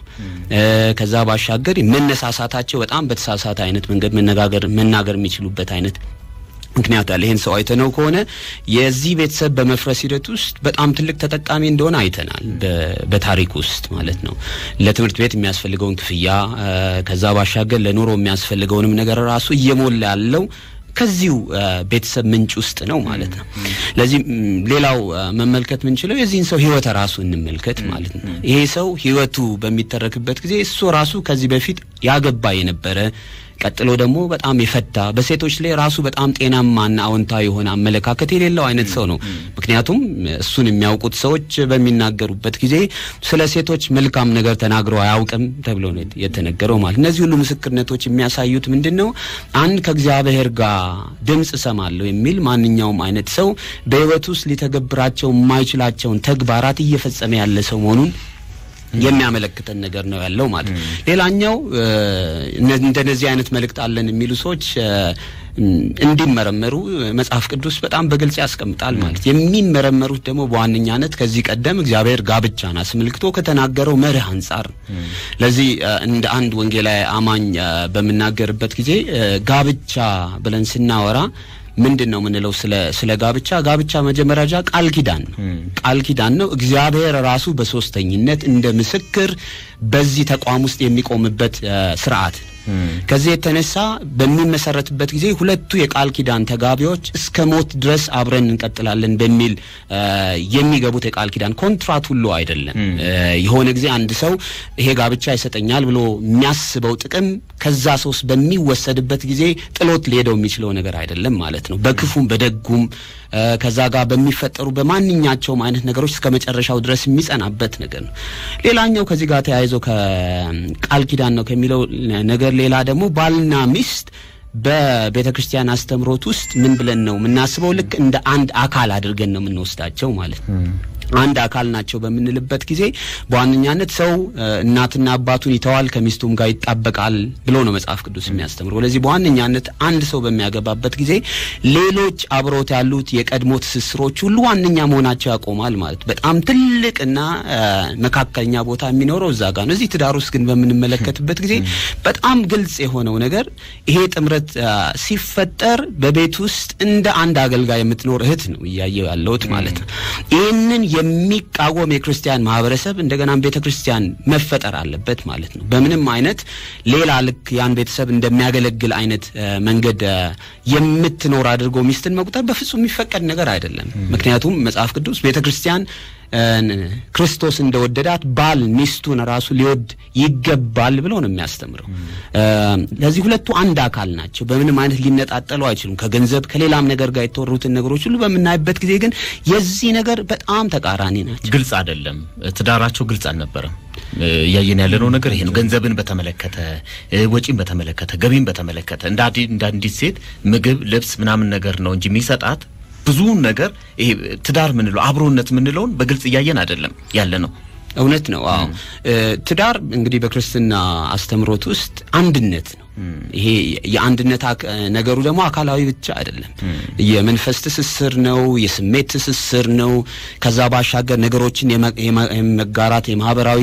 ትስስር ነው። ከቤተሰባዊ ከምንለው ነገር ሁሉ ጭምር ያለፈ ነው ማለት ነው። በእንዲህ አይነት ትስስር ውስጥ መሰራት ያለበት ነገር እየሆነ ያለው ነገር በጣም ከባድ ነው። ሌላኛው ከዚህ ጋር ተያይዞ በጣም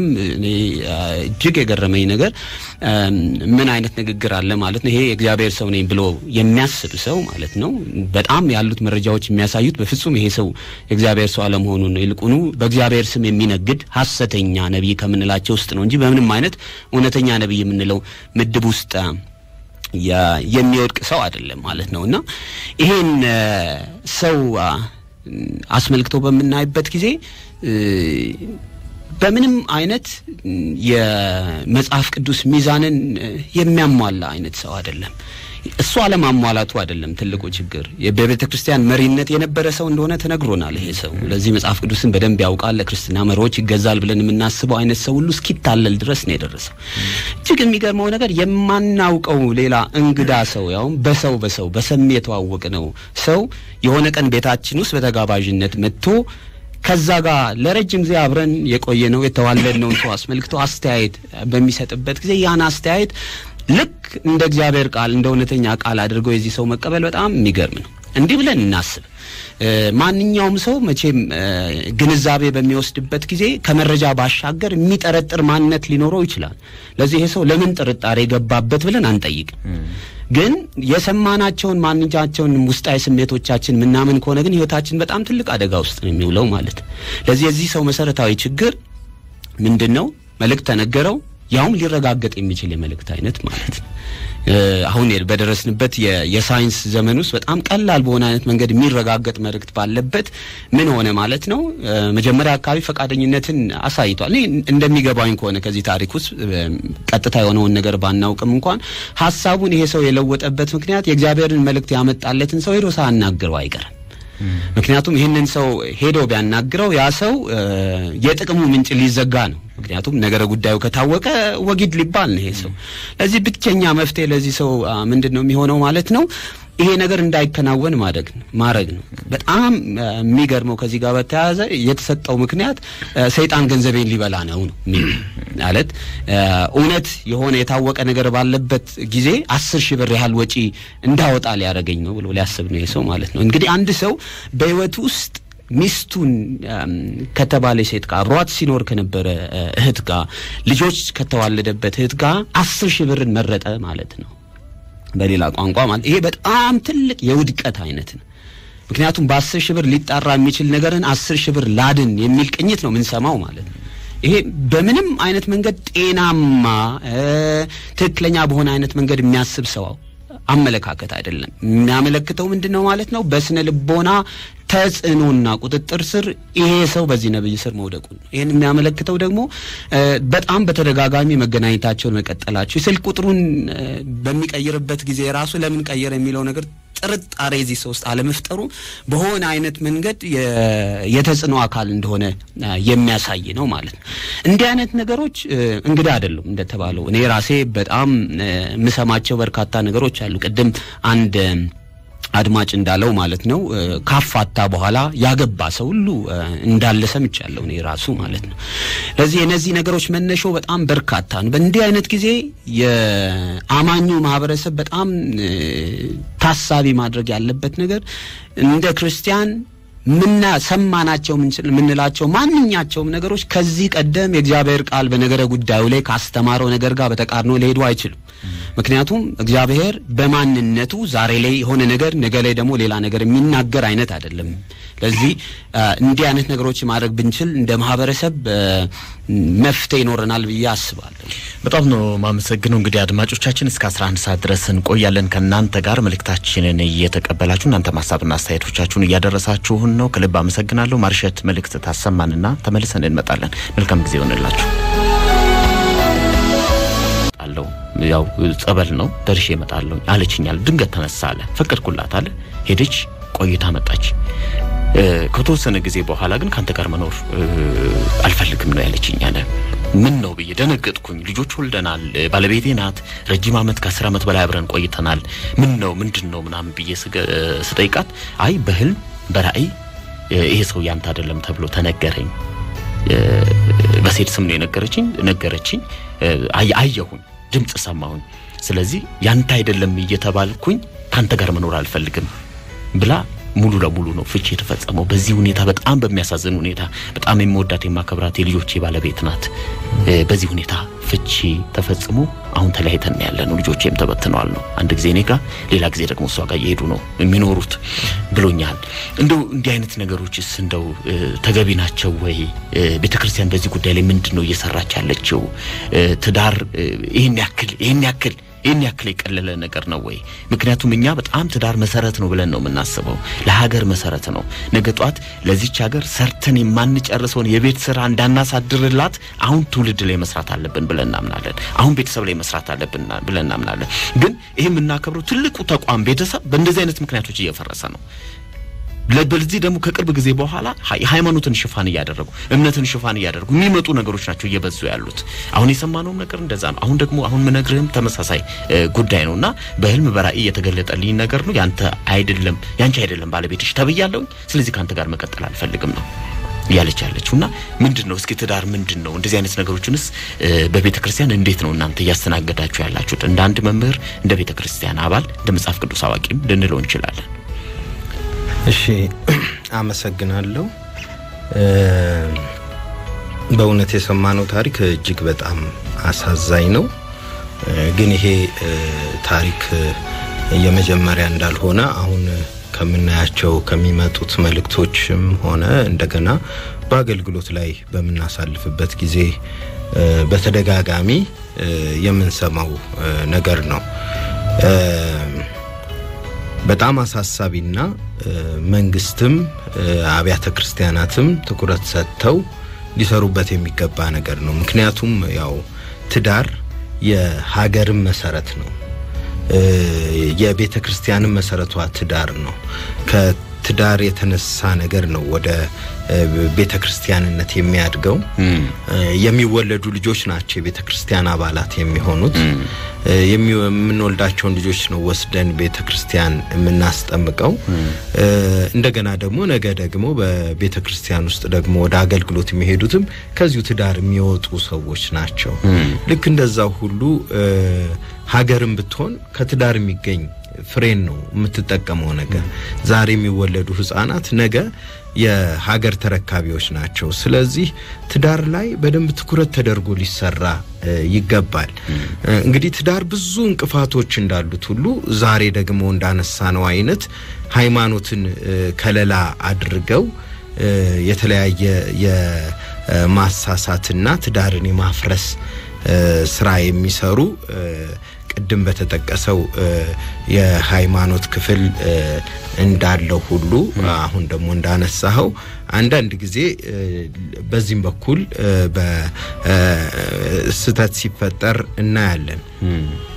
እንግዲህ እንደ ተቋም እኔ ቅድም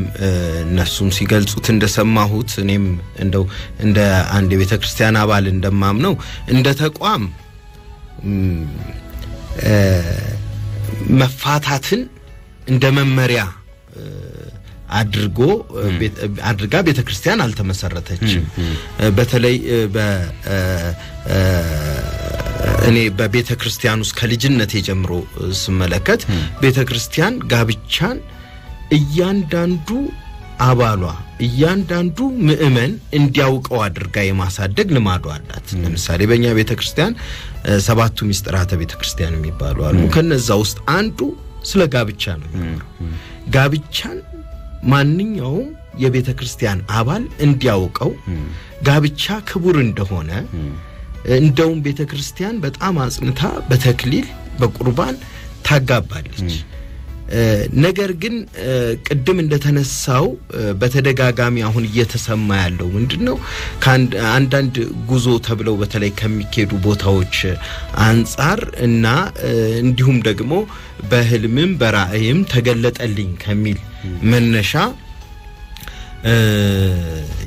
የተመሰረቱት ዳሮች የኖሩት ዳሮች ቅድም እንዳልከው የወለዱ ረጅም ጊዜ ያሳለፉ ሰዎች ሲፋቱ ይታያል እንደገና ደግሞ ያልተጋቡ ደግሞ ሊጋቡ ብዙ አመት አብረው የቆዩ አላማ ቀርጸው ሐሳብ ይዘው አብረው ሲሄዱ ቆይተው ደግሞ መሃል ላይ የተለያዩ ሰዎች አሉ እኔ ግን ይሄን ነገር በተለያየ መልኩ ማየት የሚገባን ይመስለኛል እንደ አንድ የቤተክርስቲያን አባልም እንደ አንድ አገልጋይም የሚሰማኝ ስሜት ምንድነው ቤተክርስቲያን ይሄንን ማለት እንደዚህ አይነት መልእክቶችን የሚያመጡ ሰዎች እነማን ናቸው የሚለውን ምእመናንም ቤተክርስቲያንም በደንብ አድርገው ጥናት ሊያደርጉበት ይገባል ብዬ አስባለሁ ማን ይሄንን መልእክት ያመጣ ያለው እንደዚህ አይነት ትንቢት የሚናገረው ማን ነው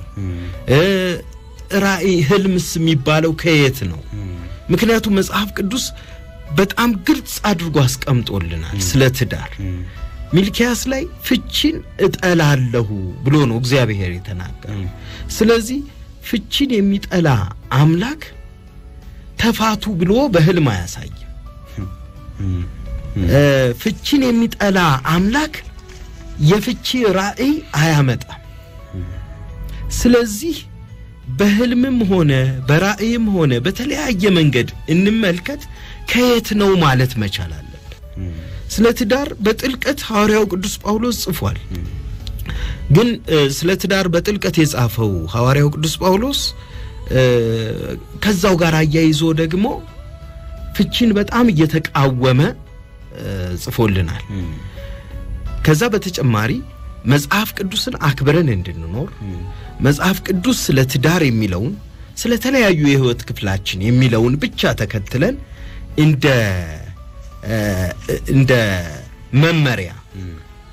ልንከተለው እንደሚገባ አሳይቶናል ከዚህ ላቋርጥህና እንደው ከሰዓትም አንፃር ያለኝ ጥያቄ ስላለኝ ነው ቅድም ጋብቻ በተለያዩ መንገድ እንደሚመሰረት ቤተክርስቲያናችሁ ይሄን ነገር እንደምትሰራ ጋብቻን በተመለከተ የነገርከኝ ነበርና ከጋብቻ በኋላ አሁን ብዙ ችግሮች ከጋብቻ በፊት ከሚፈጠሩ ችግሮች ልክ ከጋብቻ በኋላ የሚፈጠሩ ችግሮች እየበረከቱ ናቸው ያሉትና ከጋብቻ በኋላ የጋብቻ ትምህርትን የማስተማር የተጋቡ ሰዎችን የመከታተል ጋብቻው ጤናማ ሆኖ እንዲቀጥል የማድረግ ነገርስ እናንተ እየሰራችሁ ናችሁ ወይ በዚህ ነገር ምን እየሰራችሁ ናችሁ ያላችሁት የሚል ጥያቄ ያለኝ እኔ እንግዲህ ቤተክርስቲያን ከመሰረቱ ያው ሁሉንም የህይወት ክፍላችንን የሚከታተሉ አባቶች አስቀምጣለች የንሳ አባቶች የክርስቲና አባቶች ምናምን ይባላሉ እንግዲህ በስራ ላይ አሁን ውሏል ወይ በትክክል እየተሰራበት ነው ወይ እነዚህ አባቶች እየተከታተሉ ነው ወይ ስንል ምእመናኑ እነዚህን አባቶች ከመጠየቅ ይልቅ ለየት ያለ ነገር የሚነግራቸው ሰው የመፈለግ ነገር አሁን በተለይ በወጣቱ ዘንድ ይታያል ስለዚህ ወደ ተለያዩ ቦታዎች ይሄዳል ከዛ በኋላ ያ አባት በቤተክርስቲያን የታቀፈ ነው ወይስ አይደለም የለበሰው ልብስ ያንጠለጠለው መስቀል ያዘው መስቀል ያዘው መቁጠሪያ ከቤተክርስቲያን የተረከበው ነው ወይስ ደግሞ ራሱ ከመንገድ ገዝቶ ለብሶ ራሱን አገልጋይ ያደረገ ነው ይሄንን ምእመናን ሊለዩ ይገባል ምእመናን እንዴት መለየት ይችላሉ ማለት ሰዎች ይሄ አይቸግራቸውም ወይ ለምእመናን ብቻ አይደለም ለቤተክርስቲያንም አስቸጋሪ የሆነ ጉዳይ ነው ለመለየት በጣም አስቸጋሪ የሆነ ጉዳይ ነው ነገር ግን አንድ ነገር አለ በቤተክርስቲያን ውስጥ ያገለገሉ ያሉ አባቶችን ሲቀርቡ እነዚህ ሰዎች ትምህርትም ለመማር ፍቃደኛ መሆን ያለባቸው መከተልም ያለባቸው ከሚታወቁ አባቶች ዘንድ ነው ያም ሆኖ ከነዚህም ውስጥ በጥንቃቄ መከታተል ነው ያለባቸው የተነገረ ነገር ሁሉ እውነት ላይሆን ይችላል በድካም ሊሆን ይችላል በትምርት ማነስ ሊሆን ይችላል ወይ ደግሞ በፐርፐዝሊም ለጥፋትም ተብሎ የተደረገ ሊሆን ይችላል በተለያየ መንገድ ግን ወደ ትዳር ውስጥ የሚመጣና ትዳርን ሊያፈርስ የሚችል መልእክቶች ሲመጡ ቅድምም እንዳልከው በጸበል ስፍራ በጉዞ ቦታም ሲሄዱ ሰዎች በነገራችን ላይ ትዳር በራእይ አይመሰረትም በትንቢት አይመሰረትም በህልም አይመሰረትም ትዳር አያት አለው እመርጣት አለው አጠናለው እምነቷ ከእምነቴ ጋር ይሄዳል ወይ እግዚአብሔርን ትፈራለች ወይ እግዚአብሔርን የምትከተል ሰው ናት ወይ እንደገና ደግሞ በእድሜ በተለያየ ነገር እናይና እነዚህን ኳሊፊኬሽኖች አይተን ማግባት እንችላለን ህልም አያስፈልገው በጣም ነገሩን ውስብስብ ስናደርገው ነው ወደ ህልምና ወደ ራእይ የምንሄደው ስለዚህ ምእመናን ሊያደርጉ የሚገባው ነገር ቁጭ ብለው መጽሐፍ ቅዱሳቸውን ያንብቡ መጽሐፍ ቅዱስ ስለ ትዳር ምን ያወራል የሚለውን ነገር ይፈልጉ ከዚህ ተነስተው ወደ ትዳር የምትመጥናቸው የወደዷትን ማግባት ይችላሉ በየነው በጣም ነው ማመሰግነው መምህር አምሳሉ አምባውና መምህር ተካሊ ነጋ ስለሰጣችሁ ማብራሪያ እንደ ወደ ሰርካለም ልመለስ እስኪ ማይኮን ወደ እሷ ጠጋ አድርጉ በጣም የሚሰብር ነገር ነው የነገርሽኝ ያለሽው እስኪ መጨረሻ ምን ሆነ አሁን ያለሽበት ሁኔታ ምን ይመስላል እስኪ እነዚህ ነገሮች ንገሪ መጨረሻ ላይ ግንቦት ወር ውስጥ 2008 ላይ እዛ ሳይደርስ እኔ ስራ መስራት ስለሚፈልግ ይሄቱንና ባለቤቱን ሽምግልና ባለቤቴን አስጠየቅኩ ስራ እንዲሰራ እንዲፈቅድልኝ ማለት ነው ከዛ ከሁለቱ አንድ ምረጭ ነው ያለኝ ከምንና ከምን ከትዳርና ከስራ አንዱ ምረጭ ያለኝ ከኔ ጋር መኖር ከፈለክ ስራ ትሰሪ ማለኝ እሺ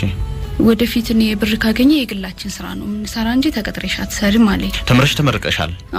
በዲፕሎማ አሁን 5 አመት አካውንቲንግ ተመረቀሽ 5 አመት ሙሉ ስራና ከኔ ትዳር ምረጪ ብሎሽ ነው ስራ እንዳትሰሪ ያደረገሽ እሺ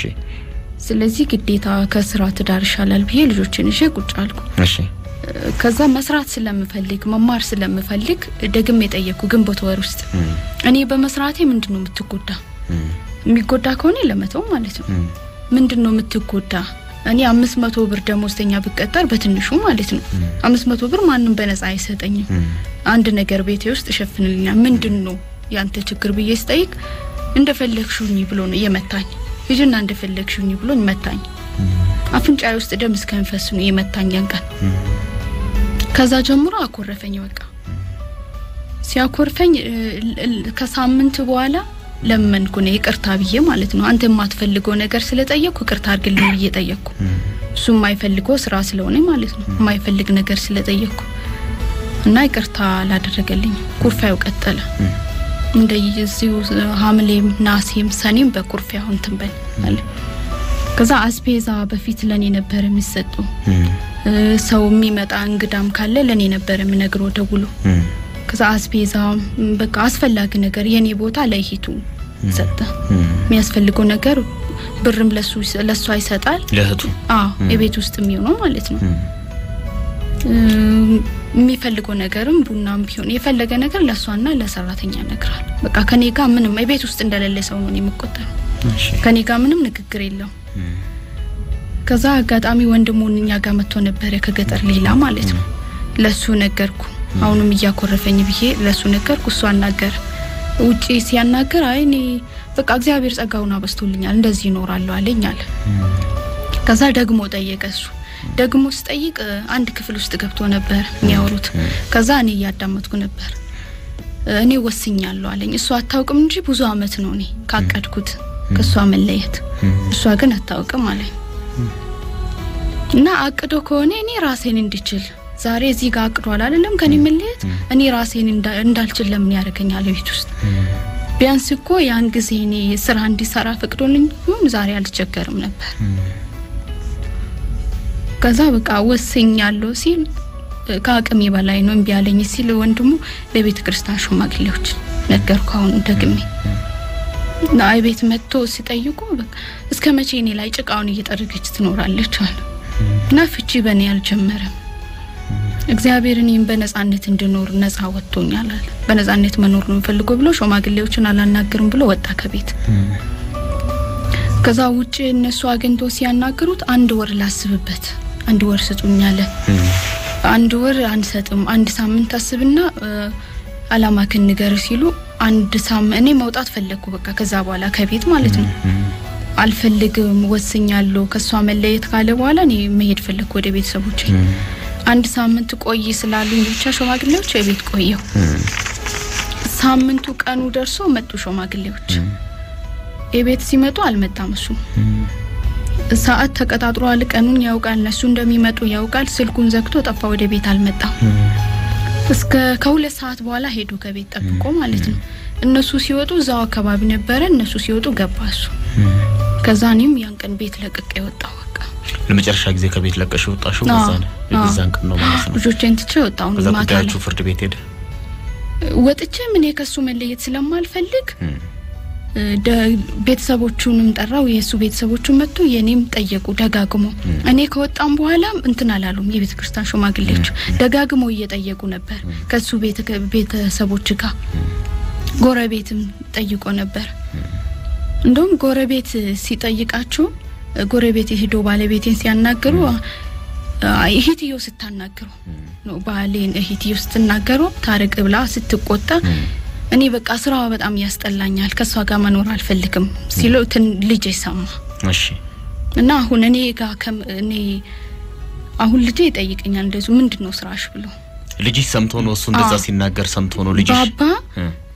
ለነ ከሌ እንደዚህ ስራው ያስጠላኛል ብሎ ሲናገር ሰምቻለሁ ምንድነው ስራሽ ብሎ ነው ይጠይቀኝ በጣም ከባድ ነው አሁን ያለሽበት ሁኔታ እስኪ ምን ይመስላል ከዛው ፍርድ ቤት ሄድኩኝ ከዛ በኋላ ተጠብቀ ኤምቢሲ ላይ ማለት ነው ወይ አይፈታኝም ወይ አይታረቀኝም ስለዚህ ምንም አማራጭ ስለሌለኝ እኔ ነው ወደ ፍርድ ቤት ሄድኩት ፍርድ ቤት ሄጄ ደግሞ እኔ እንትን ልጆቼን ከነቀለቡ እንድስጠኝ ነው እየጠየኩት ከዛ በኋላ እሱ መልስ ሰጥቶኝ ነበር ለፍርድ ቤት ነው በጽሁፍ መልስ ሰጠኝ ሁለት ልጆች አሉኝ ሁለቱ ልጆቼ ከነቀለባቸውና የትምህርት ቤት ክፍያ ጋር እንዲሰጠኝ በህግ ተጠይቅ እሱ መልስ ሰጠኝ እንትን ከሷ ጋር ሁለት ልጆች አይደለም ያለን ለፍርድ ቤት ነው መልስ ይሰጠኝ እንደዚህ ብሎ ልጅ ላይ ያለ በጽሁፍ ነው የጠየቀሱ ምን ብሎ ነው የጠየቀው ፍርድ ቤት እስኪ ንገሪና ጠራርገሽ ከሷ ጋር ያለን ሁለት ልጆች አይደለም ብሎ የልጆቼን ስም ጠቅሶ ማለት ነው ትንሹ እከሌ የሚባል ልጅ በኔ ይጠራል እንጂ በፍጹም ለኔ አይደለም የወለደች ለፍርድ ቤት የተወለደው ልጅ የኔ አይደለም ብሎ መልስ ከሰጠ ፍርድ ቤቱ ለምንድን ነው ወረቀት እጅሽ ላይ ያለው ወረቀት አሳይተሽኛል ከፍርድ ቤት የተቀበልሽውን ግልባጭ ላንቺ የደረሰውን ልጁ የኔ አይደለም ብሎ ለፍርድ ቤት መልስ ከሰጠ እሱ ፍርድ ቤቱ ለምንድን ነው የዲኤንኤ ምርመራ እንዲደረግ ያላዘዘው እኔ ማውቀው ነገር የለም እና ልጁ በፍጹም የኔ አይደለም ያንተ ነው ከተባልኩ ደግሞ ፍርድ ቤት ትእዛዝ ያውጣልኝና ዲኤንኤ መርመር ብሎ የጠየቀሱ ከዛ በኋላ ምንም ፍርድ ቤት ምንም አላለም ዲኤንኤም እንዲመረመር እንትን አላለም ሁለቱ ልጆች የኔና የሱ ፍቺ ካለቀ በኋላ ልጆች ትንሹ ልጅ እድሜዋ ለእናት ስለሚፈቅድ ለሷ ስጣለ ዳኛ ከዛ በኋላ ዛሬው ወስደሽ እጭ ተባልኩ ትንሹ ልጅ እስኪ አሁን ያለሽበት ሁኔታ ምን ይመስላል ምንድነው እንድትረዳሽ አሁን 2000 ብር ነው እሱ የሚሰጠኝ በየወሩ ለቀለብ ብሎ ማለት ነው እኔ በክራይ 500 ነው የምከፍለው ነገም ሊጨምር ይችላል አይታወቅም የትምህርት ቤት የሰርቪስ ደግሞ 600 ብር ነው የምከፍለው እሱ 2000 ብር ይሰጠኛል እኔ 2100 ነው በየወሩ የምከፍለው አሁን ምንም ነገር ጀላ የለም ብር ምንም ነገር የለም እና እኔ አሁን ምፈልገው መማር ፈልጋለሁ መስራት ፈልጋለሁ ሰርቼ ራሴን ልጆቼን ማሳደግ ነው ምፈልገው በጣም የሚያሳዝን ነገር ነው እየነገርሽኝ ያለሽው ሁለቱ ወቅቱ አይደለም በቤተሰብ በዘመድ ድጋፍ ነው እንጂ አድማጮቻችን እንግዲህ በየተከታተላችሁ የነበራችሁት የሰርካለምን ትዳር ነው እንግዲህ ትዳሯ ይሄን ይመስል ነበር በከገዛ ወንድሜ ጋር ተጠረጥርሽ ነበር የተወለደው ልጅ የኔ አለመሆኑን ደግሞ የእግዚአብሔር ሰው ነብይ አረጋግጦልኛል በሚል ምክንያት የ10 አመት ትዳር እንዲህ በሆነ ምክንያት በዚህ ምክንያት ፈርሷል ማለት ነው። እንግዲህ እርቅ ማዕድ እንደ እርቅ ማዕድ አብሮን የሚሰሩ አጋር ድርጅቶቻችንን ከጎናችን አድርገን አንቺንና ልጆችሽን ለመደገፍ እንግዲህ እንቆማለን። ተከታታይ ሆኖ ስነልቦና ድጋፎች ላንቺም ለልጆችሽም ያስፈልጋሉ። እንግዲህ አጋሮቻችንም አብሮን የሚሰሩ ሰዎች ከኛ ጋር አብረው እንደሚሰሩ ተስፋ እናደርጋለን። መምህር አምሳሉ አምባውንና መምህር ተካልኝ ነጋን እዚህ ስቱዲዮ ተገኝታችሁ በዚህ ጉዳይ ላይ ማብራሪያ ስለሰጣችሁን እጅግ በጣም አመሰግናለሁ። ቴክኒኩን የማርሸት ስትቆጣጠርልን ነበር። አብዲ ደግሞ በስልክ መልእክት ሲቀበላችሁ ነበር። እኛ ስቱዲዮውን ለቀን ስንወጣ የትም ያልሰማቻችሁን መረጃዎች ከፋና ኤፍኤም 98.1 በ120 ደቂቃ ተሰማላችሁ። ሳስተናግዳችሁ የነበርኩት ምንተስኖት ይልማ ነኝ። ማክሰኞ ልክ 7 ሰዓት ተመልሰን እንመጣለን። መጪው ትውልድ የተሻለ ነገር ይገባዋል።